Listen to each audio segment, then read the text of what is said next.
केजरी के विरोध में केजरी का पुराना दोस्त नया नया राम भक्त बना, राम के नाम पर मोटा कमाई करके मस्त अरविंद केजरीवाल के एक परम मित्र कुमार विश्वास ने आज शायरो शायरी की है।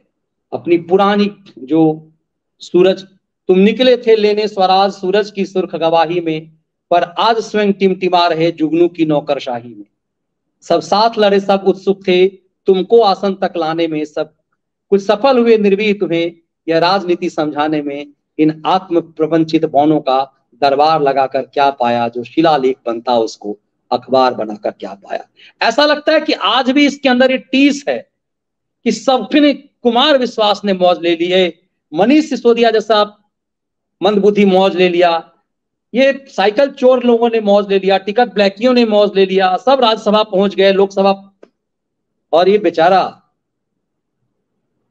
अपने में इधर ये कविता किस्सा सुनाते ही रहा।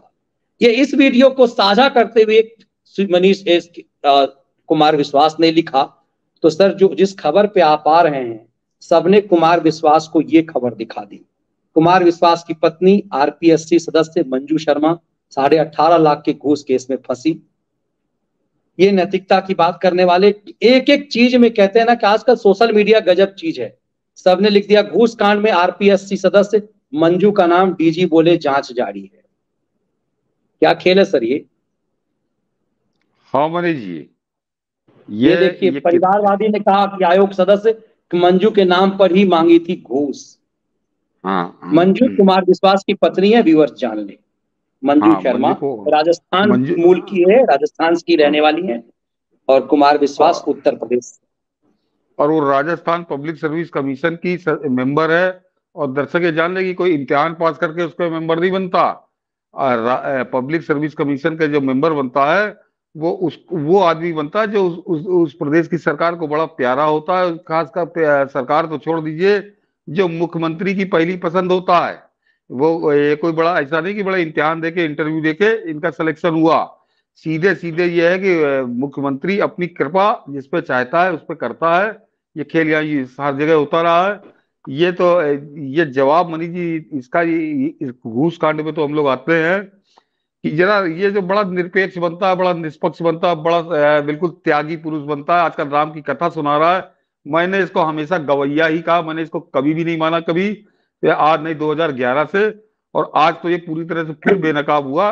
ये कल ही परसों किसी टीवी में इंटरव्यू देख रहा था, मैंने यूट्यूब पे देखा, तो ये ऐसी तारीफ कर रहा था अशोक गहलोत की कि बहुत उनके बराबर विनम्र, उनके बराबर ईमानदार, उनके बराबर कर्मठ मुख्यमंत्री देश में कोई दूसरा नहीं है। और जब ये कह रहा था तो मैं चौंका कि ये अशोक गहलोत की इतनी तारीफ क्यों कर रहा है। अब मैं संयोग से मैं कल ही देख रहा था वो, और आज जब ये खबर पड़ी तब समझ में आया कि अशोक गहलोत पे इतना मेहरबान ये आदमी क्यों था, जो कहता ना कि मुझे कुछ नहीं चाहिए।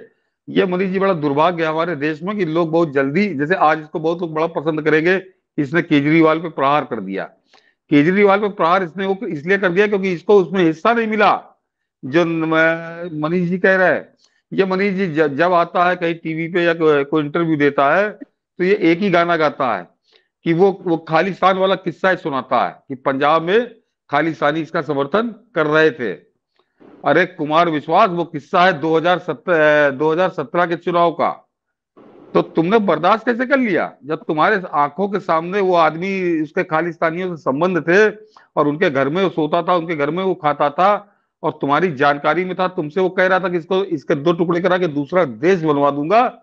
तब कुमार विश्वास ने मनीष जी ये नहीं छोड़ी थी आम आदमी पार्टी। ये कितना बड़ा देशभक्त है, जरा इसकी खाल उतार दूं पहले, फिर आता हूं घूस कांड पे। और मनीष जी, ये अन्ना के आंदोलन के समय से यही केजरीवाल जिस समय कहता था कि बाटला हाउस एनकाउंटर फर्जी है, जो मोहनलाल शर्मा जो शहीद हुए उनको पुलिस ने गोली मारी, आतंकवादी नहीं, वो बड़े निर्दोष लड़के थे जिनको बाद में अदालत ने फांसी की सजा दी। तो जिस समय केजरीवाल ये कहता था कि बाटला हाउस में मारे गए आतंकवादी निर्दोष लड़के थे, तो ये कुमार विश्वास उसकी बगल में खड़ा होता था। और एक दिन नहीं, ये बरसों खड़ा हुआ है। तो ये काल नेमी इन्हीं लोगों के लिए है मनीष जी। काल नेमी इन्हीं लोगों को कहा जाता है कि ये भेष बदल के राष्ट्रवाद और हिंदुत्व की बात करता है। इसको जब राज्यसभा नहीं दी केजरीवाल ने, उसकी जगह एक उद्योगपति को दे दिया जो जिसकी हैसियत 100-200 करोड़ से ज्यादा की है, तब इसके आग लगी और इसके इसका इसका इसके अंदर का देशभक्त जाग गया, इसके अंदर का राम भक्त जाग गया। अरे जब अब ये व्यंग्य करता है मनीष जी, मैं देखता हूँ इसको यूट्यूब पे, अब ये व्यंग्य करता है कि कि केजरीवाल अब तो वहां पे गाड़ियां भेज रहा है, पहले तो इसकी दादी नानी किससे सुनाता था कि वहां पे मंदिर बना के क्या होगा, वहां तो अस्पताल बना के क्या होगा। लेकिन ये बताना ये भूल जाता है कुमार विश्वास कि जिस समय केजरी ये सब बताता था अपने दादी नानी के हवाले से, तो बगल में खड़े होकर ये ताली बजाता था। ताली बजाता था। तब ये ताली बजाता था, तब इसको राम भक्ति नहीं समझ में आई थी। तब इसको, मगर मनीष जी ये एक भीड़ जुटाने वाला गवैया, और वो इसको कुछ लोग बैठा लेते हैं खोपड़ी पे। और मैं इस तरह के लोगों से कतई भ्रमित नहीं होता, क्योंकि इनका बिल्कुल निकट का अतीत, बिल्कुल लगा हुआ अतीत, वो कुछ और कहानी कहता है। और जब ये राष्ट्रभक्ति की बात करता है, जब केजरीवाल पे उंगली उठाता, तो मैं बड़ा खुश नहीं होता हूँ। केजरीवाल के बारे में मेरे क्या विचार है, मनीष जी क्या विचार है, आप लोग बहुत अच्छे जानते हैं। लेकिन ये केजरीवाल के नाम पे इसको छूट नहीं दी जा सकती, नहीं दिया क्योंकि ये उससे ज्यादा खतरनाक है। ये उससे ज्यादा खतरनाक है। केजरीवाल नंगा हो चुका, लेकिन ये राम भक्त और ये राष्ट्रभक्त की नकाब पहने हुए है। और ये इसकी असलियत क्या है कि मैंने कहा ना कि एक दिन नहीं, 2 दिन नहीं, 3, 4, 5 साल तक केजरीवाल जब कहता रहा कि बाटला हाउस एनकाउंटर फर्जी है, मोहनलाल सर दिल्ली पुलिस ने निर्दोष लड़कों को मार दिया है, उस समय इस केजरीवाल के बगल में खड़े होकर ये केजरीवाल की जय जयकार किया करता था। क्यों, ये पागल था क्या ये? इसके इसके डार तब हुई जब इसको केजरीवाल ने लात मार के निकाला। केजरीवाल ने इसको बड़ा बेइज्जत करके मनीष जी निकाला, जो कहता ना नहीं केजरीवाल इसको थूका नहीं इसके ऊपर, तब इसके अंदर अब इसने दूसरी दुकान खोली। अभी इसने बीच में राम कथा सुनाने लगा, राम कथा भक्त हो गया। तो राम कथा तो वो आसाराम बापू भी सुनाता था, तो वो राम कथा की बात मत करिए। इस आदमी के जाल में मैं तो नहीं फंसा करती। मैं आप लोगों से भी कहूंगा कि इस तरह के जो सस्ते हथकंडे बटोरता है। और आज की जो घटना है मनीष जी, कि इसकी पत्नी घूस घूस कांड में 18 लाख रुपए के, क्या इसकी जानकारी में नहीं होगा कि पत्नी क्या कारोबार कर रही है? ये बड़े राम भक्ति का नैतिकता का सिद्धांत का उद्देश्य देता है। और किस तरह से बेशर्मी से अशोक गहलोत की दिए हो उपहार, अशोक गहलोत की दी हुई कृपा, इसकी पत्नी पब्लिक सर्विस कमीशन की मेंबर बनाई गई। और अभी भी मनीष जी एफआईआर तो हो गई, क्योंकि वो गवाही दे रहा है एक आदमी कि इसकी पत्नी के नाम से मांगी गई थी, इसकी पत्नी ने पैसा मांगा था, जो दलाल था बीच में उसने कहा था।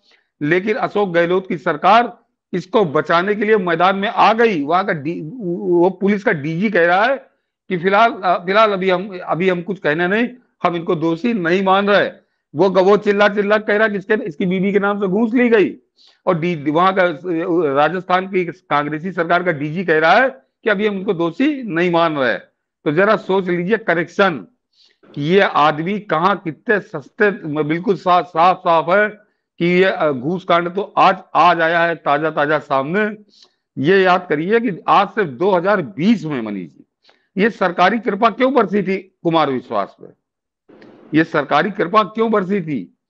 यह है इसके पास जवाब कि इसकी पत्नी ही इतनी योग्य क्यों लगी अशोक गहलोत को? कोई कांग्रेसी नहीं लगा, कोई वहां का विद्वान प्रोफेसर नहीं लगा, कोई इंटेलेक्चुअल नहीं लगा। इसकी पत्नी जो एक कॉलेज में पढ़ाती थी, उसको राजस्थान पब्लिक सर्विस कमीशन का मेंबर बना दिया। और मनीष जी वहां पैसा बरसता, कैसे बरसता ये 18 लाख के घूस कांड में स्पष्ट है। तो ऐसे राम भक्तों से, ऐसे राष्ट्र भक्तों से बहुत बच कर रहिए, नहीं तो बाद में माथा पकड़ के आदमी रोता है। और जो हम लोग के नियमित दर्शक हो, जब जब मनीष जी से इसके बात हुई, तो मैं बार बार कहता हूं कि कवि के नाम पे मैंने 1-2 बार नहीं, कविता का मैं बड़ा शौकीन रहा हूं। कवि सम्मेलनों में पूरी पूरी रात बैठा हूं, मैंने नीरज जी को सुना है, और एक नहीं कम से कम 100 बार सुना है। लखनऊ उनका बहुत आना जाना रहता था, कवि सम्मेलन बहुत होते थे। सोम ठाकुर को सुना है, भारत भूषण को सुना है, वो कवि थे जिनको सुनने के लिए जनता हजारों लोग बैठे रहते थे तंबू के नीचे कड़कड़ाती ठंड में। इसकी तरह एयर कंडीशन हॉल में नीरज जी 15 लाख और 20 लाख रुपए लेके कवि सम्मेलन नहीं करते थे। मंच लगा होता था, जनता बैठी हुई थी तंबू के नीचे, और वो पूरा पिन ड्रॉप साइलेंस के साथ उनको सुना जाता, क्योंकि वो कविता करते थे। ये भड़ैती, ये बाण आदमी, ये प्रेजेंट। उस दिन मनीष जी संभवतः आपके प्रोग्राम में नीरज जी के लड़के जो थे मृगांक जी, उन्होंने बहुत बड़े शालीन शब्दों में उन्होंने कहा था कि मैं कुमार विश्वास को बहुत अच्छा प्रेजेंटर मानता हूं। तो वो उन्होंने थोड़ी मर्यादा रखी थी। लेकिन मैं उनकी कुछ ठीक है, उनके कुछ बंधन होंगे, लेकिन मैं प्रेजेंटर एजेंटर नहीं, ये गवैया है, अच्छा गाता है, और उस तरह से दूसरे तरह से जिसके साथ लग जाता है भाड़ की तरह उसका प्रचार ये करता है। और अब इसको जैसे पापियों को बाद में राम भक्त ही नजर आ, राम का सहारा, वैसे ही अब इसने राम भक्ति की लाठी पकड़ी है कि शायद इसकी नैया पार हो जाए। लेकिन इस आदमी से बहुत सावधान रहिए, और ये बार बार एक बड़ा जताता है, और शर्म आनी चाहिए उन भाजपाइयों को, यह प्रधानमंत्री का भी नाम लेता है। लेकिन प्रधानमंत्री के साथ तो मैंने इसको नहीं देखा। जब वो गुजरात के 2006 या 7 का कोई कवि सम्मेलन है, उसकी एक उसमें प्रधानमंत्री वहां बैठे हैं सोफे पे, ये कविता सुना रहा है, उसके अलावा मैंने कभी इसका साथ नहीं देखा। लेकिन बहुत से भाजपाई हैं, बड़े भाजपाई नेता हैं, वो बिल्कुल इसके साथ फोटो खिंचाने को बड़ा लालायित रहते हैं। तो वो भाजपाई जरा सावधान हो जाएं, नहीं तो मुंह पे बड़ी बुरी कालिक पुतेगी किसी दिन। ये आदमी बहुत खतरनाक है। और ये घटना ये आज ये 2000, और मनीष जी एक और दर्शकों को बता दूं कि मैं इसको बहुत, जब मैं पीछे पड़ता हूँ किसी के तो बड़ा उसको ठीक से फॉलो करता हूँ। उसकी वजह बता दूं कि इसी कुमार विश्वास को मैंने हमारे यहाँ लखनऊ की पांडेगंज गल्ला मंडी के कवि सम्मेलन में 2000 रुपए पे रात भर बैठे हुए देखा है। यहाँ ये रामनवमी पे वो मृगांक जो है एक दिन बता रहे थे कि नीरज का नाम बेच बेच के खाता है। लेकिन जब एक कार्यक्रम में बुलाया नीरज जी की जयंती, जैसे परसों है दिल्ली में कार्यक्रम है उनका, नीरज जी की जयंती है, तो रखा गया कार्यक्रम, उसमें अन्नू कपूर और ये सब चीज आ रहे हैं सब। कुमार विश्वास को 3 साल पहले मैं भी था वहां, जब निमंत्रण दिया गया आने के लिए, कुमार विश्वास ने मना कर दिया, पैसा बहुत मांगा, अब कहाँ से दिया जाएगा इन्हें इतना पैसा। तो समझिए कि कभी गोपाल दास नीरज का नाम बेच करके खाता है, लेकिन नीरज के नाम पर उनकी जयंती पर किसी कार्यक्रम में 15 मिनट इसके पास समय नहीं है। और सर कुछ लोग याद दिला रहे हैं तो बता दें कि मनोज मुंतसर जैसे जो कालनेमी था, ये मनोज मुंतसर इसकी बड़ी याराना थी पिछले दिनों। तब ये समझ में आता है कि आप जो है दोस्त अपने हिसाब से तय करते हैं। ये दोनों कालनेमी का सच, अच्छा हुआ कि राजस्थान से वो सच भी सामने आ गया। नहीं मनीष जी बता दूं कि ये जो नीरज जी की लोकप्रियता थी, जो उनका सम्मान था, उसके आधे पर भी ये नहीं है। ये मीडिया का कवि है, ये साहित्य जगत का आज भी एक कवि नहीं है। न लोगों में वैसी लोकप्रियता जो जिनको तुकबंदी पसंद हुआ है। और उस दौर में मनीष जी मेरे कॉलेज में भी सम्मेलन होता था, कवि सम्मेलन, बहुत बड़ा कवि सम्मेलन होता था, बहुत बड़ा कॉलेज भी है, और नीरज जी उसमें नियमित आते थे। और जिन लोगों ने उनको देखा होगा तो चेन स्मोकर थे, वो सिगरेट बहुत पीते थे, अक्सर वो मंच में भी पीते थे। तो ऐसा भी हुआ है क्योंकि वो नियमित आते थे कॉलेज के हर साल, कि मंच के पीछे हम लोगों ने नीरज जी के साथ खड़े होकर सिगरेट पी, और ऐसा लगा कि पता ही नहीं लगा कि इतने बड़े कवि के साथ, मतलब कोई दिखावा नहीं, कोई घमंड नहीं, बिल्कुल सरल, जैसे नाटक करता है कि ड्रेस डिजाइनर, वो वास्तव में जनता के ही कवि थे, जनता के दिलों में राज करते थे। वो थे कवि। ये क्या कहूँ, लेकिन ये आज का दौर है, लोग इसको तानते हैं।